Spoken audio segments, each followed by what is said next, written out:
What is the secret of success? A Gautam Buddha motivational story. हम जब भी किसी सफल इंसान को देखते हैं तो उसी की तरह खुद को भी सफल बनाना चाहते हैं, लेकिन कई बार बहुत कोशिशें करने के बाद भी हम फेल ही होते जाते हैं और सफलता पाने का कोई भी रास्ता हमें समझ नहीं आते। सफल होने के लिए सबसे पहले हमें यह जानना जरूरी है कि what is the secret of success. हर किसी की सफलता का सीक्रेट अलग होता है और किसी की द स्टोरी ऑफ सक्सेस भी अलग होती है, लेकिन फिर भी आज मैं आपको Buddha motivational story on success के जरिए यह बताने की कोशिश करूंगा कि सफल होने का सीक्रेट क्या होता है। दोस्तों, सफल होने का सीक्रेट किसी का आइडिया चुराना या किसी को देखकर उसकी तरह चीजें करना तो कभी नहीं होता, क्योंकि हम सबकी किस्मत एक जैसी नहीं होती। इसलिए दूसरों को कॉपी करके ये कभी ना सोचें कि आपको द सीक्रेट ऑफ सक्सेस मिल गया है। तो चलिए आज की इस short motivation story on success के जरिए समझते हैं सफल होने का सीक्रेट। किसी ने क्या खूब लिखा है, मंजिल मिल ही जाएगी एक दिन, भटकते भटकते ही सही, गुमराह तो वो हैं जो घर से निकलते ही नहीं। एक बार गौतम बुद्ध अपने एक शिष्य के साथ किसी गांव में प्रवचन देने जा रहे थे। दोनों थक चुके थे और अंधेरा होने से पहले दूसरे गांव पहुंच जाना चाहते थे ताकि उन्हें सारी रात जंगल में ना बितानी पड़े। कुछ दूर आगे जाने के बाद गौतम बुद्ध ने खेत में काम कर रहे एक आदमी से पूछा, दूसरा गांव अभी कितना दूर है? उस व्यक्ति ने जवाब दिया, ज्यादा दूर नहीं, चिंता मत कीजिए, मुश्किल से 2 मील और फिर आप पहुंच जाएंगे।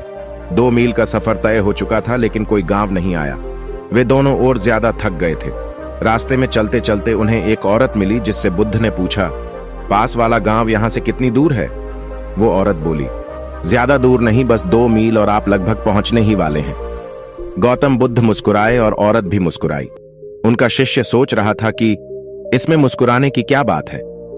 वो दोनों 2 मील फिर चले, लेकिन अब भी कोई गांव नहीं आया।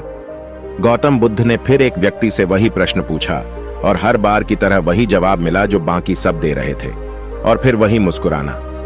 ये सब देखकर उस शिष्य को गुस्सा आ गया और वो बोला, मैं अब और आगे नहीं चलने वाला, मैं थक गया हूं। ऐसा लग रहा है कि हम वो 2 मील का सफर कभी तय ही नहीं कर पाएंगे।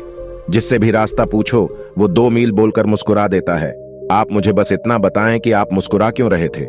2 मील रास्ता बताने के बाद आप भी मुस्कुरा रहे थे, और वो भी। इसकी क्या वजह है? क्या वो लोग हमसे झूठ बोल रहे थे?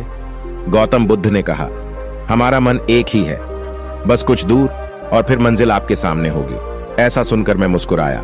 वो भी मुस्कुरा दिए। मैंने भी पूरी जिंदगी यही काम किया है और लोग अंत में पहुंच ही जाते हैं अपनी मंजिल पर।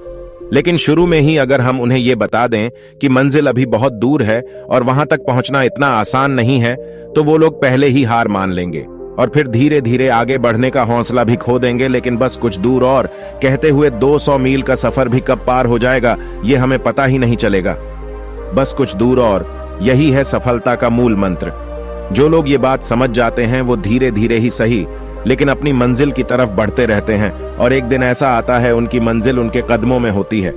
सफलता अक्सर हमें बहुत दूर लगती है, क्योंकि सफलता मिलना एक सपने की तरह होता है जिसकी उम्मीद बहुत दूर होती है। हमें बस इतना करना है कि खुद को पॉजिटिव रखकर उस सपने की तरफ बढ़ते जाना है।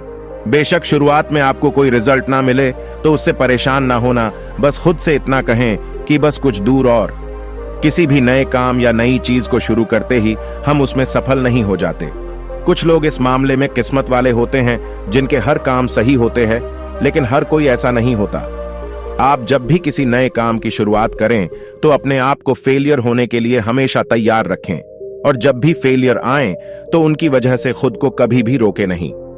अपनी मेहनत और लगन से अपने आप को आगे बढ़ाते जाएं, क्योंकि एक ही जगह पर रुके रहने से कहीं ज्यादा बेहतर होता है लगातार धीरे धीरे चलते रहना। रुके हुए लोग कभी अपनी मंजिल तक नहीं पहुंच पाते, लेकिन जो लगातार कोशिश करते रहते हैं वो अपनी मंजिल पर एक दिन जरूर पहुंच जाते हैं। इसलिए जब भी किसी काम को लेकर आपका हौसला कम होने लगे तो बस खुद से इतना कहें कि बस कुछ दूर और फिर मंजिल आपके सामने होगी।